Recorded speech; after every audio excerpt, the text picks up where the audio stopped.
Okay, I think we're ready to go. So just going to take a look at the bulk tools, because I think a few people have expressed interest in this. And I thought it might be, interesting to do a bit of a demonstration of it so you can see how it works if you haven't used it before. So in case anyone doesn't know, the bulk tools are a number of tools used to perform bulk actions in the system. So we'll look at a few of these today, which I think might be of most interest, but there are others as well. So I'll share this URL in the chat firstly, and this is the page that I'm on right now, which is the GitHub. So if, no,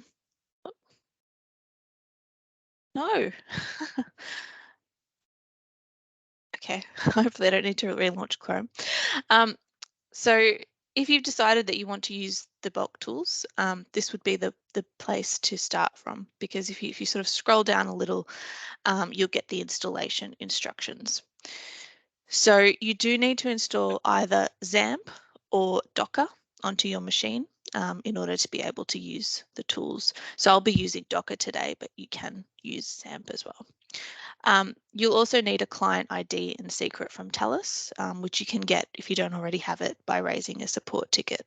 So those are the two things that you need to get set up with this. Download either XAMPP or Docker and get a client ID and secret from Talis. And there may be, some things you need to work out in terms of getting those installed, but we can help to support, your IT team can also help to support as well. So just, I guess, as a sort of quick rundown, these tools weren't built by Talis, but we do try our best to support it.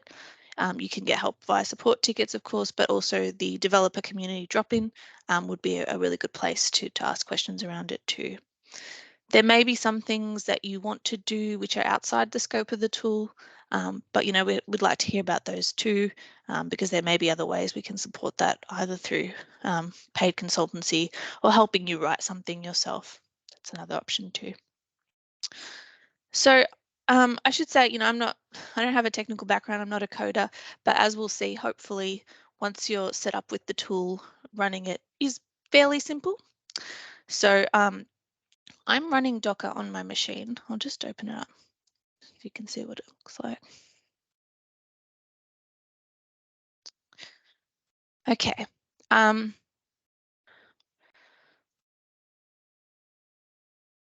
So I've used Docker to open up the interface, I suppose, of the bulk tools. Essentially, this interface is where you'll be selecting your tool of choice and where you'll actually be able to run it, where you can upload the file that you've created, as we'll see.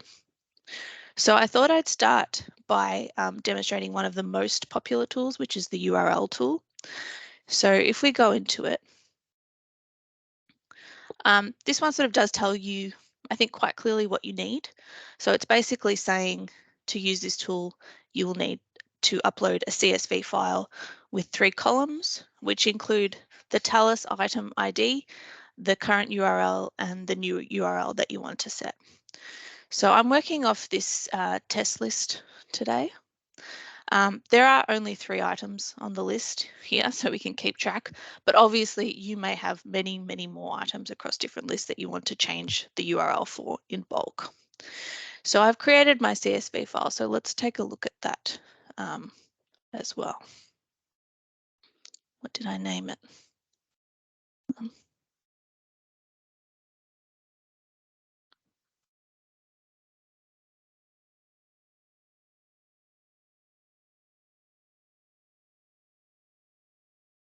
Okay, this is the file I've created.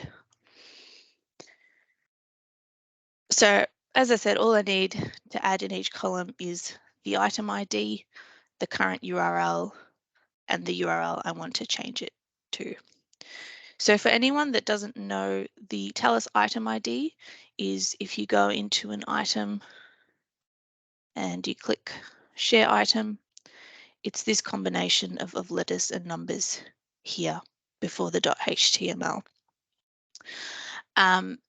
it is unique to that bookmark, and you will get those IDs via the all list items report. So if you're making bulk changes across many different items in your tenancy, you would obviously not go into each one and click and do share item, because that would be time consuming, but you would use the all list items report to identify what those item IDs are.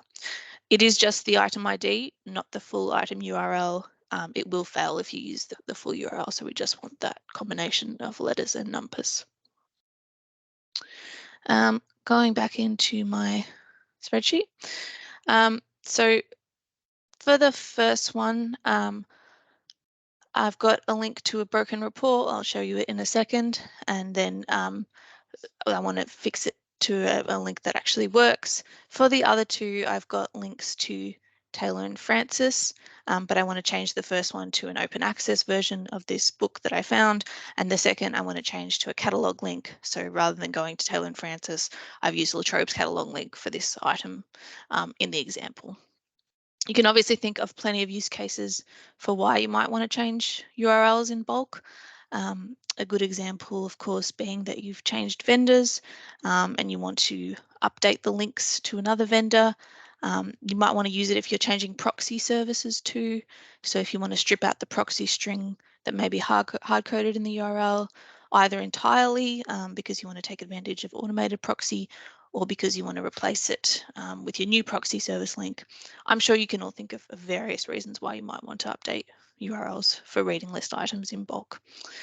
So just to show you each item just quickly.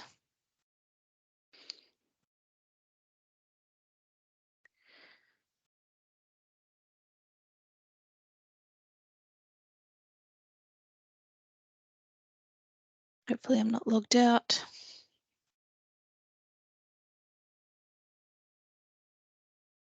Yeah, so as you can see, that's corresponding to the link in the second column, which is the current link. And I want to change that because that link isn't working. And if we have a quick look at the other two, we'll see that they're Taylor and Francis links, which we're also going to change. It is, and it's this web address link that we're changing, I should say.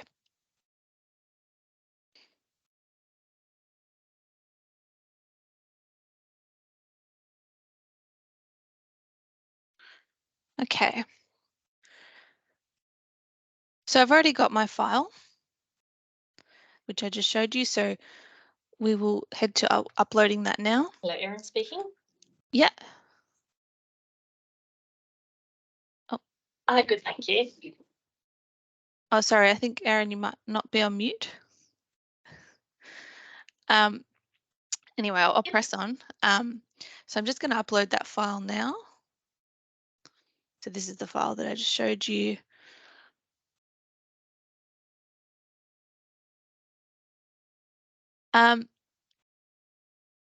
So the option is first not to write to the live tenancy if you don't want to. So that's really if you want to check that everything is okay with the file. You wouldn't tick this box. So we might just do that first, make sure everything's okay.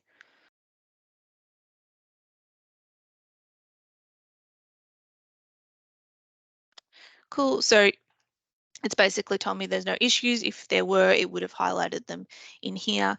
This, where you can download the output, it'll just give you more detail on what will be changed. But as I can see here, URLs replace 3, which is what I expected. This output file does give you a rundown of every time you've run the tool, so just be aware of that, because you might think, why there's so many things on here. It's because if you've run it before, it'll give you all of that output. So we might just do it again, and this time we will write to the live tenancy because it wouldn't have updated the links yet because I didn't tell it to.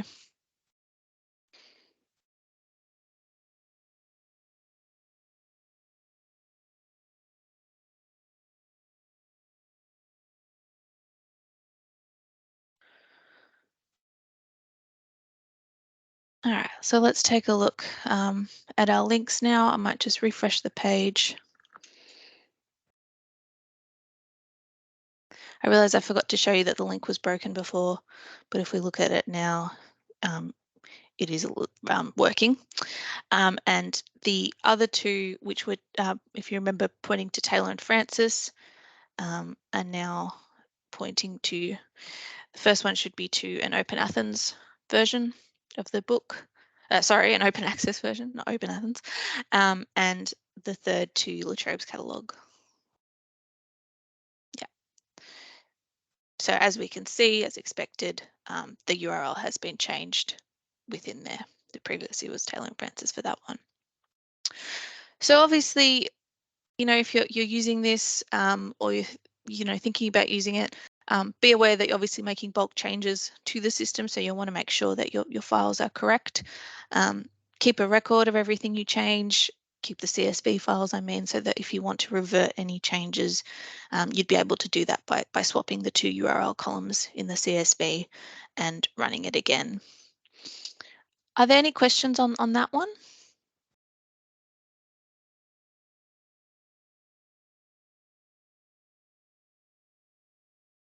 No? No worries. So another one I thought we could look at that is a little bit more involved in terms of what you need to do, and that is adding a section to multiple reading lists with a particular item in that section. So that tool is the section builder. Now, if we take a look at this, you'll notice sometimes there's not a huge amount of detail here, so you might also need to look at the GitHub page for more information. So we'll just look at that moment. The section tool.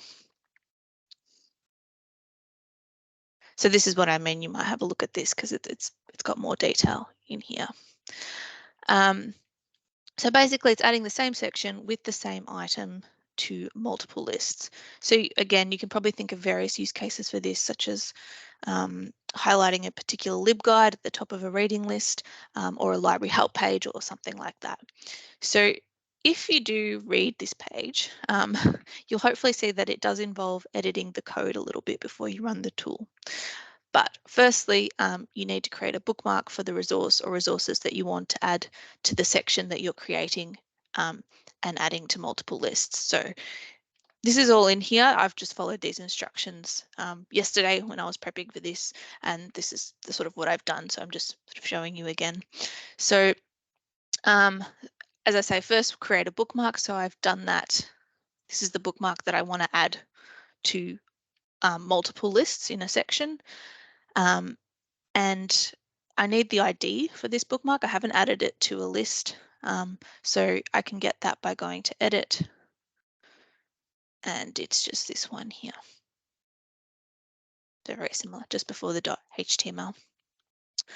Now I also need a text file of, again, this is all in here, a text file of the list IDs. So for the lists which I want to add this section to. So again, with the list IDs, you can get them from the All Lists report. You can also see them in the URL of the list. So again, it's still those letters and numbers just before .html. That's the ID that we're looking for. So I've got that one ready to go as well. I'll just show you it quickly. Here it is. You can see that on the screen. So you can just use a text editor to just paste in the list IDs and then save. Less work than putting together the CSV file. But this is where I say that it's a little bit more involved with this tool, because you'll see that the instructions here are telling you that you need to modify the code. It's here that we're looking at, so that you can tell the tool what to call your section and to add any description to the section that you might like and what resource or resources to add. So I'll show you what I did. Bear with me.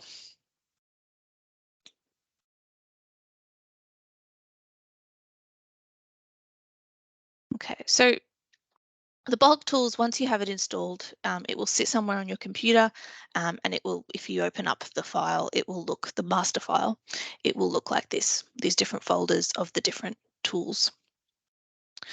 Now, it does tell you in the instructions that the file that you need to modify is called the comp.php file, and it is the file for that particular tool. So we'll first go into the section tool. And it tells us in the instructions that it's in src/comp.php. So there it is. Now, before I edit the code, I'm going to make a copy of this file first. You're only going to be using this file when you're using this tool, and you'll always want to edit it according to the different sections you might want to add to different lists, etc. So you can just have the one file and keep editing it every time you want to add sections in bulk, but I think it's just a little safer to have a copy of it untouched, I suppose, in case you need to go back to it at any point. So I'm just duplicating that quickly. If something goes wrong and this one isn't working, you will need to remove that copy part here for the tool to work, because it's going to be looking for that copy.php file, not comp.copy. Now, if you open that up,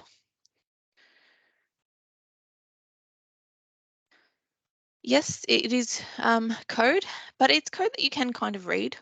And hopefully the instructions do tell you what area you need to look at to change. So hopefully it's a bit tricky with multiple screens, but hopefully I can show you here that it's saying, it's saying line 237. There are probably some tools where you can see the lines. I can't personally, so I'm just searching in here for, okay, edit the below placeholder values. So we'll do that.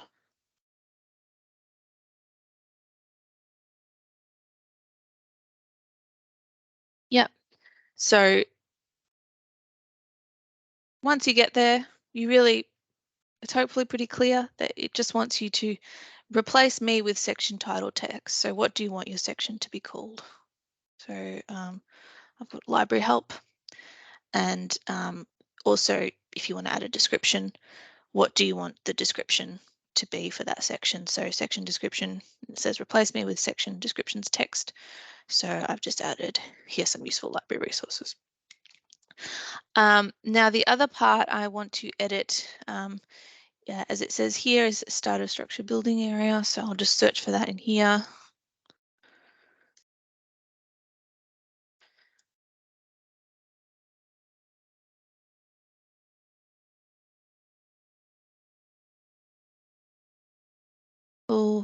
And hopefully it's pretty clear that this is the part you need to edit, because it does say copy, paste or delete blocks below to build desired structure.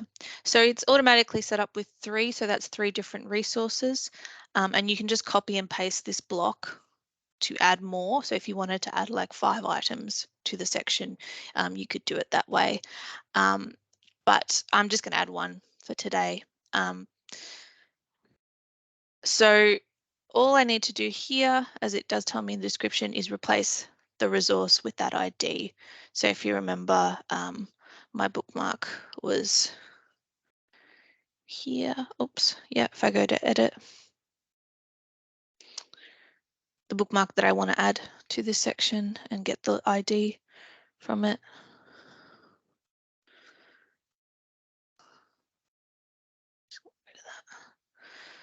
I'll just replace it here.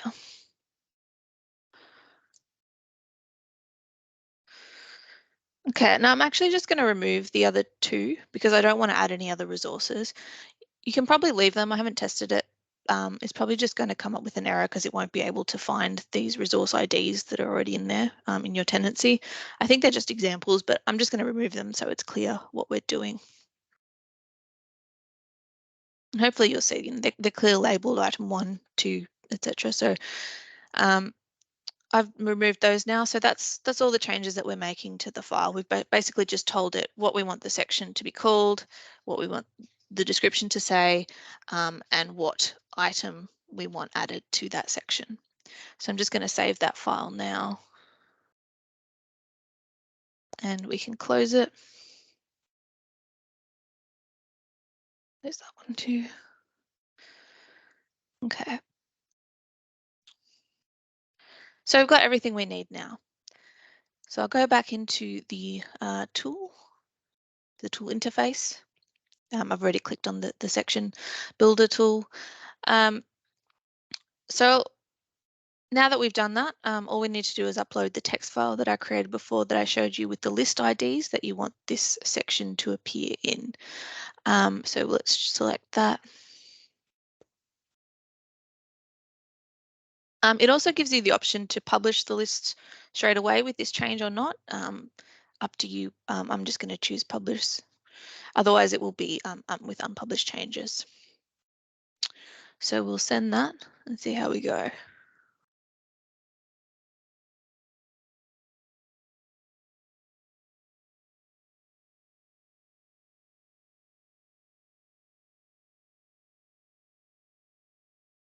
Okay. If you're not seeing any errors, I think we'll be all right. But we can always just take a look. I will tell you the file is valid, for example, and it's uploaded, and what changes it has made. So if we just refresh this list, for example, we should hopefully see the section. Yeah, there it is. So, exactly what I added. So there's my section title, the description that I added, and the link to that bookmark. And I added it across a few lists so we can just take a look to make sure, yeah, there was nothing else obviously in this list.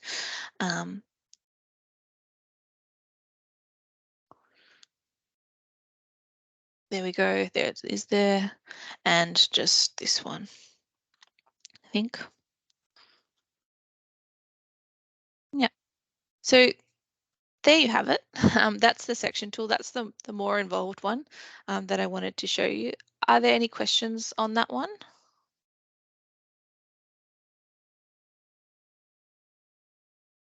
No?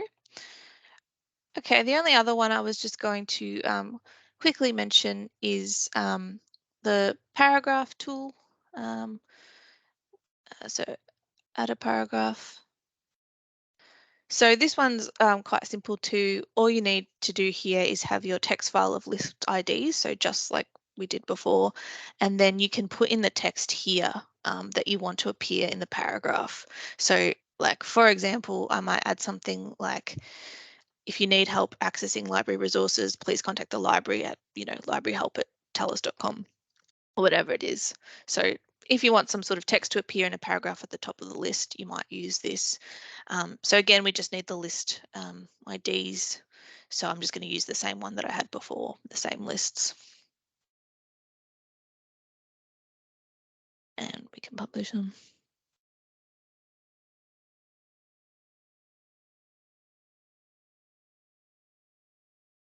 So yeah, with this one, you're not creating a section and an item, you're just creating a paragraph with some text that you want to add across multiple lists. Okay, let's take a look at our lists again, just to make sure it's worked. Yeah, there's my little paragraph.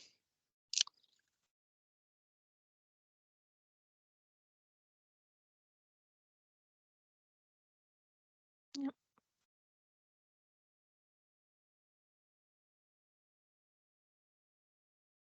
And last one. Okay. Just going back to the tool quickly, there are some other tools here that you might want to look at. Bulk deleting lists, perhaps adding the same item across multiple lists, similar to what we just did with the section tool, but not in its own section. Changing the student numbers and item importances, updating LCNs. Those are just some of the examples, but you can get more information if you take a look at the GitHub, as we did. Are there any questions on that? I've just stopped sharing.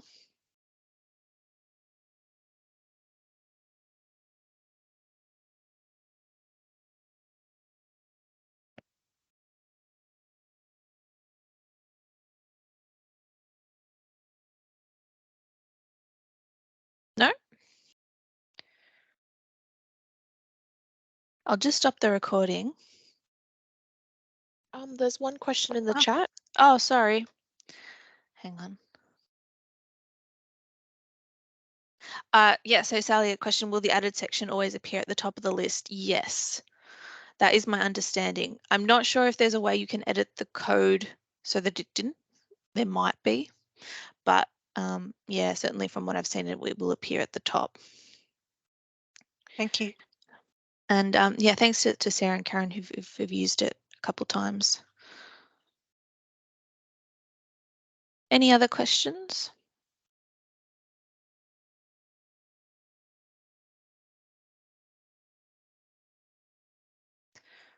All right, I'll stop the recording, but if anything comes to you, yeah, just let me know.